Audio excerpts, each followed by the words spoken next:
Quais métricas de teste de software a gente pode usar e como a gente vai usar elas? Quer conhecer sobre esse assunto? Fica comigo até o final. Vamos lá!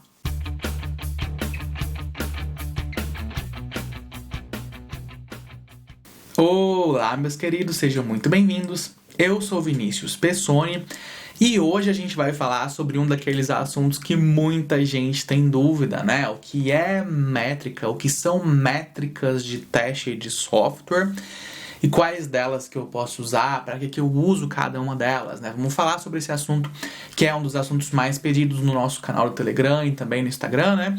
Então eu resolvi trazer para você hoje 5 métricas que são bem usadas, né? E explicar para vocês sobre elas e como é que a gente usa elas. Mas primeiramente, Pessoni, o que é métrica? Então, métricas são números, são medidas.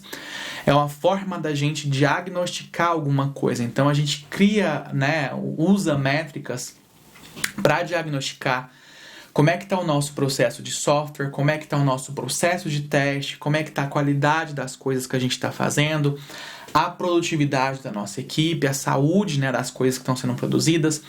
Então, as métricas, a gente tem um ditado assim, de gerência de projetos, né, que eu gosto de lembrar, que é: se a gente não mede, a gente não gerencia. Então, a primeira coisa que a gente precisa fazer, geralmente, né, quando a gente vai definir métricas que a gente quer usar, a gente quer pensar: para que eu vou usar essas métricas, né? Então, são números, são medidas, são coisas que eu vou medir, identificar, contar dentro desse nosso processo. E para que eu quero elas, né? Então, a gente usa métricas para saber se os nossos testes são bons, então para melhorar os nossos testes, para saber em qual área eu vou focar mais, né? Para saber em qual área do software, para saber em quais áreas de teste eu preciso focar mais. Como é que eu organizo a minha equipe? Então, a gente pode usar essas métricas também para ajudar a gente a tomar decisões de como guiar, de como organizar a equipe. Quanto tempo que vai demorar para testar alguma coisa, quanto tempo que vai demorar para esse software chegar até em produção, né? Quanto desse nosso software é coberto com os nossos testes, o que impacta mais o nosso cliente. Então, esses são alguns usos, né? Alguns dos motivos do porquê que eu quero ter métrica. É muito importante falar que a gente não é que a gente não pode, tá? Mas é que a gente não deve usar essas métricas para ficar comparando pessoas. Durante a minha trajetória, né? Vocês sabem que eu tenho uns bons aninhos de experiência já. Eu vi o pessoal usando muita métrica no jeito errado, né? Pessoni, como que é o jeito errado de usar a métrica? Ficar comparando pessoas, a gente não pega essas métricas e fala: fulaninho testa 3 tarefas em 5 dias. Você, fulaninho, tá testando só 2, então você é mais ruim que o outro fulaninho que testa 3. Tá? Porque às vezes aquele outro fulaninho tá só pegando aquelas tarefas mais besta para testar, para parecer que ele testa mais coisa. Então isso acontece, pessoal, isso acontece. Acontece com developer, acontece com tester, né? Então, ficar usando as métricas, medindo as pessoas para comparar pessoas, gera um atrito muito grande dentro da equipe, seja no desenvolvimento, seja no teste, tá? Então, seja muito cauteloso com as métricas que você for usar e a finalidade dessas métricas, tá? Então, a gente precisa sempre pensar muito bem no porquê, quais as métricas que eu quero, né? Para que eu vou usar elas, tomar cuidado para não ficar comparando pessoas, não ficar olhando só o número lá frio, sem fazer uma análise naqueles números. E aí, quais as métricas então que você recomenda? Pessoni, eu trago aqui 5, vamos falar de cada uma delas. A primeira delas é a cobertura dos testes, né? Então, só para não confundir aqui, cobertura de código é quanto do nosso código, a porcentagem em código que os nossos testes cobrem, tá? E cobertura de testes, que é um conceito um pouquinho diferente, mas que engloba a cobertura do software, né? É a quantidade do software no geral que os nossos testes cobrem, né? Então, assim, tem função, tem se cobre segurança, se não cobre segurança, se cobre usabilidade, se cobre todas aquelas características de qualidade que vocês sabem que tem, né? Se você não está lembrando, a gente tem vídeo aqui no canal sobre isso, dá uma pesquisadinha aí, características de qualidade da ISO. E aí, então, a gente, quando fala cobertura de testes, a gente quer saber o quanto do nosso software que os testes cobrem, né? E aí você olha lá quais os testes unitários, quais os testes de integração que tem, quais os testes end-to-end, quais os testes de segurança, quais os testes de API, quais os testes de usabilidade. para saber quanto do nosso software é coberto pelos nossos testes, né? 20% do software, 30% do software, 40%. Então a gente vai realmente abrir o nosso software, olhar os testes que tem lá e fazer essa contagem, né? Então é a métrica, é uma contagem. Quanto que a gente tem de teste unitário? Os testes unitários estão cobrindo 90% do meu software, né? Em linhas de código. Então, a cobertura de código no teste unitário é 90%. Mas, esse meu software tem 10 funções. E aí, os meus testes, nas funções end-to-end, né, tá cobrindo só 5 dessas funções. 5 delas não estão cobertas. Então, 50% das minhas funções end-to-end estão cobertas, né? Então, essa cobertura que a gente vai calculando, a gente vai olhando a quantidade de testes que tem, a quantidade de funções, né? E a quantidade de áreas que tem, e verifica quanto dessas áreas, dessas funções, os nossos testes realmente cobrem, são exercitadas pelos nossos testes. Então, essa é a primeira das nossas métricas. A segunda dela é a tendências de defeitos na vida do projeto, ou distribuição de defeitos, né? Então, a gente tem um projeto, geralmente a gente tem algum software, né? Seu software vai ter lá um back-end, vai ter um middleware, vai ter um front-end, ou às vezes é um app mobile. Então, a gente vai olhar quais as áreas daquele software tem mais defeito.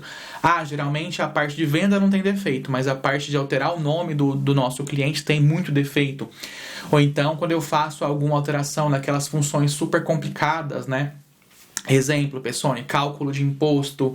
Exemplo, cálculo de quantidade de parcelas devidas, né? Faço uma alteração naquela área do software, tem um montão de defeito. Então, a gente vai diagnosticar quais as áreas do software têm mais defeitos, né? Então, a área de vendas não tem muito defeito, a área de mudança de nome tem muito defeito, né? A área de cálculo de imposto tem muito defeito. Então, a gente consegue diagnosticar quais as áreas têm mais defeitos. Então, essa é a segunda métrica desse vídeo. A terceira dessas métricas é economia ao achar um bug o mais cedo, ou cost avoidance, né? Ou evitar o custo. Pessoal, e como é que a gente calcula isso? A gente calcula isso olhando para aquele defeito e falar, cara, se esse defeito tivesse chegado em produção, eu ia ter esse prejuízo, né? É um defeito de arredondamento de um número, por exemplo, né? Mas aí a gente teria cobrado 1 centavo a mais dos nossos clientes. A gente teria pego mais dinheiro do cliente que deveria ter pego. Ou então o contrário, né? A gente está perdendo dinheiro por causa disso. A gente devia ter cobrado do nosso cliente R$15, a gente cobrou R$14,75 por um erro de arredondamento. Então a gente tem 2 milhões de clientes, a gente perdeu quantos milhões de reais, né? Então, se a gente encontrou esse defeito o mais cedo possível, isso é ótimo, gente, para explicar para gerências, né, ou cargos mais altos, geralmente, o porquê que testar software é importante, tá? Geralmente o pessoal fala, Pessoni, como é que eu explico que o teste é importante? Essa é uma daquelas métricas, assim, batata, sabe? Quer falar com gerência, quer falar com alto escalão do porquê que teste é importante, encontra esses defeitos, né, o mais cedo possível, calcula quanto de dinheiro você fez a empresa economizar e fala, olha, graças à nossa equipe maravilhosa, linda, beijo pra equipe de teste, gente. A gente economizou 3 milhões de reais, né? 200 mil reais. Gente, isso aí brilha os olhinhos de qualquer pessoal de gerência, dono de empresa, qualquer um. Você fala que economizou muito dinheiro, o pessoal fica felizão da vida. Tá? Então é uma métrica muito legal, muito importante. E eu recomendo você usar ela porque, assim, quando precisar defender a necessidade do teste, né? Do tester, seja lá como ele tá organizado, essa é uma ótima métrica, tá? Que mais, Pessoni? Vamos lá. A quarta métrica de hoje, né? Porcentagem dos testes automatizados. Muita gente também tem essa dificuldade. Falar, Pessoni, quanto dos meus testes eu preciso automatizar? Tem que automatizar tudo, mas não dá para automatizar tudo, porque esse tio Pessoni já me explicou que não dá para automatizar tudo. Então, como é que a gente sabe isso, né? Quais as áreas que a gente tem que focar para automatizar? A gente calcula a porcentagem dos testes que estão automatizados. Como é que você sabe dizer, minha equipe entrega software rápido, né? Quantos dos meus testes estão automatizados? De repente a maioria dos testes estão sendo feitas manuais. Não, então novamente, conta lá as funções. O software tem 10 funções. 3 delas só estão automatizadas, né? Então a gente tá, sei lá, tipo 30%, né? 30% dessas nossas funções estão automatizadas. Isso é suficiente, né? Essa pequena porcentagem vai ser o suficiente para você conseguir entregar software de qualidade, com frequência, né? Várias vezes no dia? De repente não. Então a gente precisa automatizar mais dessas nossas funções, né? Então essa porcentagem de automação é muito importante para a gente saber diagnosticar as áreas que a gente precisa dar mais atenção, tá?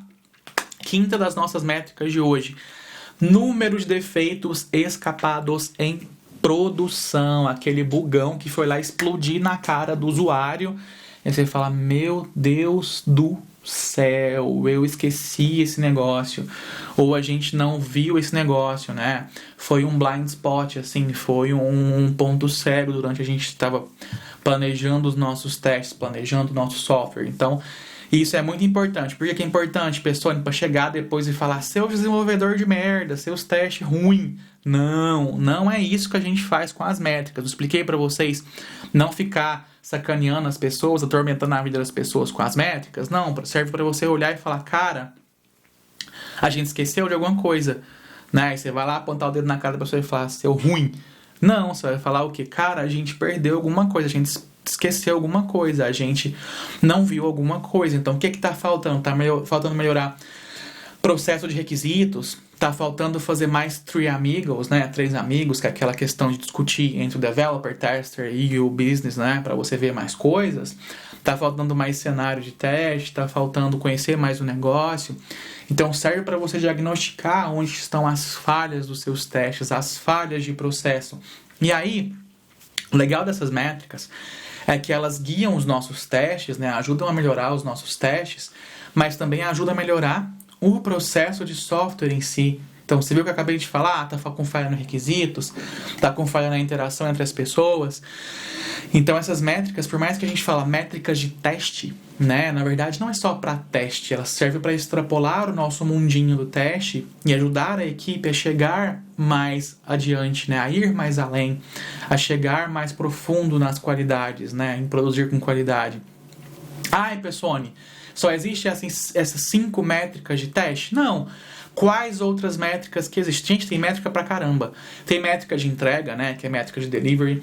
Tem métrica do processo em si, métricas específicas de teste. O que mais que tem de métrica, né? Algumas outras que eu quero mencionar aqui, mas eu não vou explicar tão a fundo. É o Time to Restore a Service, né? Que também é interessante, que é tipo assim, o sistema explodiu em produção. Qual o tempo que você demora, né? Sua equipe demora para botar ele funcionar rapidamente, né? O tempo de recuperação, então o tempo de restauração. É interessante saber, né? Boas equipes conseguem restaurar um sistema rapidamente, por 15 minutos, 10 minutos. Equipes ruins demoram, sei lá, tipo um mês, uma semana, né? Deu alguma merda em produção, a gente consegue fazer rollback rapidamente, facilmente. Então o tempo de restauração é legal. Change failure rate, né? Ou qual a frequência com que a gente coloca um trem em produção, essa coisa explode. Né? Qual a frequência que a gente bota uma função em produção e essa função tem bugs, né? É diferente da quantidade de bugs em produção que eu falei anteriormente, né? Então essa frequência a gente pode medir. O que mais, pessoal? Cycle time, né? O lead time to prod é o tempo que a gente demora desde que eu pensei numa coisa que precisa ser feito até desenvolver, testar e botar em produção. O pessoal de entrega adora essa métrica, né? Então, o pessoal de delivery, Scrum Masters que estão assistindo a gente, Project Managers, comenta aí embaixo. Uso muito tempo, né? Uso muito essa métrica, não uso muito essa métrica. Comenta aí pra gente qual delas que você está usando muito, quais delas que você mais gosta, né? Eu vou gostar de saber, eu gosto sempre de saber e comentar com vocês. Outro exemplo, pessoal, número de defeito que permanece aberto entre um sprint e outro. Quem gosta dessa métrica? Scrum Master também, né? A gente como tester olha, eu não olho muito, porque como eu disse para vocês, cada pessoa vai definir as métricas que preferem, né, e que acham mais úteis, mas também é uma métrica útil, interessante, de você olhar, nessa sprint a gente tinha 5 defeitos, dessa para a próxima a gente carregou 4, mas quem gosta muito disso, Scrum Master, para saber como é que vai otimizar essa nossa equipe, né? Eu como tester não olho tanto isso, mas o Scrum Master adora. Né? Então esses são alguns exemplos de outras métricas que você também pode achar útil e me conta aí embaixo nos comentários quais delas você está usando, como você está usando. E como sempre, né, gente, lembra de se inscrever nesse canal, né? Se você não está inscrito ainda, me ajuda a levar essa informação gratuita de qualidade a mais pessoas. Se inscreve no canal, deixa o seu joinha, compartilha esse vídeo em tudo e quanto é rede social que você tem, para me ajudar também a levar essa informação a mais pessoas. Manda para aquele teu amigo que também tem essa dúvida, porque a gente sabe que muita gente tem dúvida de métricas, por isso que eu criei esse vídeo para ajudar vocês, tá bom? Muitíssimo obrigado por estar com a gente, um abraço, até a próxima, tchau, tchau.